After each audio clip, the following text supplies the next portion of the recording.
bitter land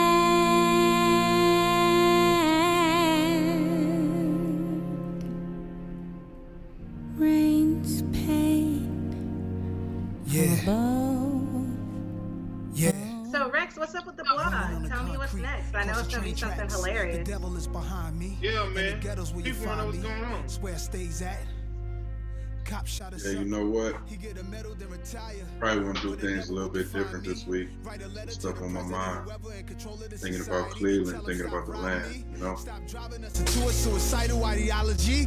Trying to feed my seeds. Getting high weed, study my degrees. Stay fly, getting paid. After waiting more than a year for this movie to come out, The Land has finally been released. This is one of the first movies that was shot in Cleveland and is Cleveland. This is the first time I've ever seen Cleveland as a character on the big screen. And you probably wonder, well, what do you mean Cleveland is a character? Well, have you ever seen Home Alone 2? New York was a character. Beverly Hills Cop. Beverly Hills was a character. Forgetting Sarah Marshall. Hawaii was a character. Y'all probably don't understand, but the main villain, Mama, she had a booth up at the West Side Market. I'll never go to the West Side Market again and see those people running those booths the same. I wish I would have recorded the Q&A session that the director had at Cedar Lake Theater, but he basically said, people kept asking him, are you shooting a quote-unquote black movie? Are you shooting a hood movie? And he kept saying that, I'm just shooting a story. This is really a West Side tale. It's a West Side story. I'm from the East Side. As a teacher, I just started at a new school and I'm on the West Side.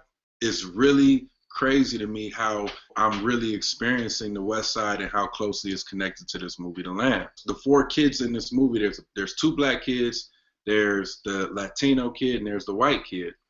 That's exactly what I see when I go to school. I know Jay and Cass, y'all don't really understand everything I'm saying right now, but in Cleveland, it's kind of an East Side versus West Side. East Side is all black. West Side is Latino and black and white. Stephen Cable Jr. graduated from Max Hayes, a West Side high school, and he was quoted saying that he wanted to make a film that covered his childhood and covered his upbringing and what he knew about.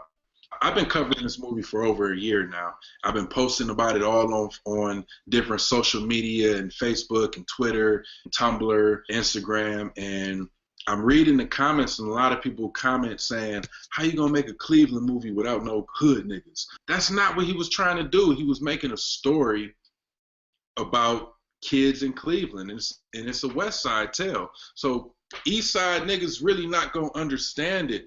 Or maybe I shouldn't say understand it, but these East Side niggas like me and everybody else won't be able to really connect with it as much as the West Side people. But I do think that East Siders should see it and stop being so oblivious to your city, because West Side is part of the city too.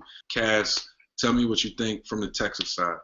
This film displayed so much emotion in a cinematically beautiful way. I have a love for documentary style films, similar to Fruitvale Station, if you kind of get a feel.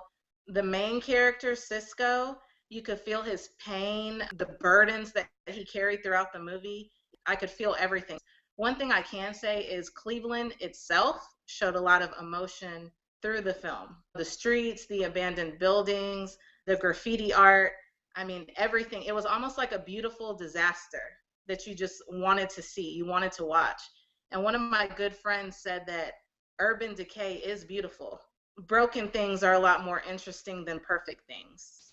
Jay Reed, what do you think about the Cleveland movie? I was teasing you and Cass as soon as I saw the IFC logo, I was like, oh man, something grim is about to be upon us. Yeah. It was a cautionary tale of every choice you make has a consequence.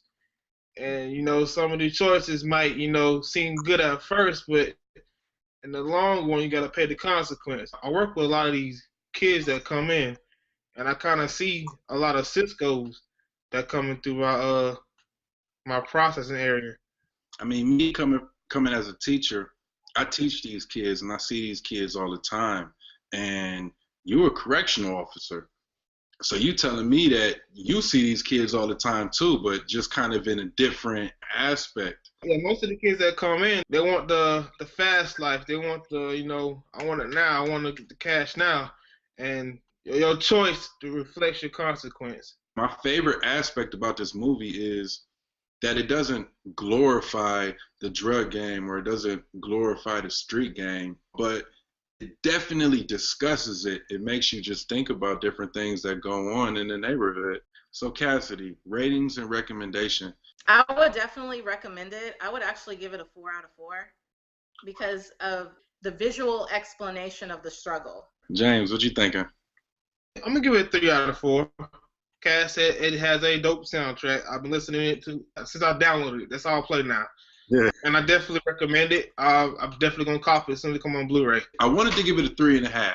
I didn't know if that was a fair rating or not, or if that was me being biased. But from James saying 3 and Cass saying 4, I feel like my 3.5 is legit. Look out for Stephen Capel. He's an up and coming director, and he's got some good stuff coming. He said he wants to do another movie about Cleveland. We the Reel Playas. And that was some real spill. Peace. Peace. Peace. Well, let me just do that whole thing over. Okay. I have 5%. Okay, this is going down right now. I didn't want to stop you when you were